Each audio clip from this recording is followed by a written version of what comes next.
ఐబొమ్మ రవికి సంపూర్ణమైన మద్దతు ఇస్తున్నా నేను వాట్సాప్ చెప్తా ఉన్నాను. సినిమా వాళ్ళని పక్కకు కూర్చున్న పెట్టుకొని వాళ్ళకి సంసారంలా ₹100 దాన్ని ₹1000 టికెట్ అమ్ముకుంటా జనం దగ్గర దోపిడీ చేస్తా ఉన్నాడు. దోపిడి దొంగలను పక్కకు కూర్చున్న పెట్టుకొని వాళ్ళని సంసారం లేక వాడు మొగోడు నిజంగా. అందుకే ప్రజల మద్దతు ఉంది ఇప్పుడు ఐబొమ్మ రవికి. మీ దోపిడి, మీ సినిమా దోపిడి. ఐబొమ్మ రవి నిజంగా ఏం చేయాలంటే తెలంగాణ ప్రభుత్వం ఐబొమ్మ రవిని మన రవీంద్ర భారత్ పిలుచుకొని సన్మానం చేసి ఇగో ఈడ్రా ఒరిజినల్ మనిషి అని చెప్పాలి. ఐబొమ్మ రవి మీ బొమ్మలని బయట పెట్టింది. ఎవరిది ఇవ్వమన్నాడా? నువ్వు 200-300 కోట్ల రెమ్యునరేషన్ ఎవరు ఇవ్వమన్నారా? మిమ్మల్ని ఎంత ఉంటుందా? పాప్కార్న్ సినిమా టాకీస్ పోతే 200-300 800 500 150 నీళ్ళ బాటలు. ఒకటి అంటాడు ఐబొమ్మ రవిని ఎన్కౌంటర్ చేయాలంటే ఎన్కౌంటర్ చేయాల్సి మొదలు పెడితే ఫస్ట్ మీ కాడికి ఏం చేసుకురావాలి. సమోసా ₹100 ఉంటుంది. ఏం దోపిడి రాబా ఇది? నిజంగా ఐబొమ్మ రవి ఈ తరం యువతకు హీరోనే, ఒరిజినల్ హీరో.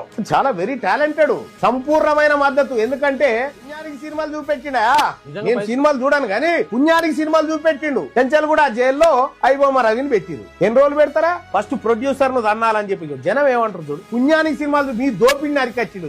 పోలు పెడదాం పట్టు. ఐబొమ్మ రవికి మద్దతు ఇచ్చుడు కరెక్టేనా? నా మద్దతు ఇస్తున్నా. 96% మంది ఐబొమ్మ రవికి మద్దతు ఇవ్వాలా వద్దంటే నా మద్దతు ఇస్తున్నా అని చెప్పిన.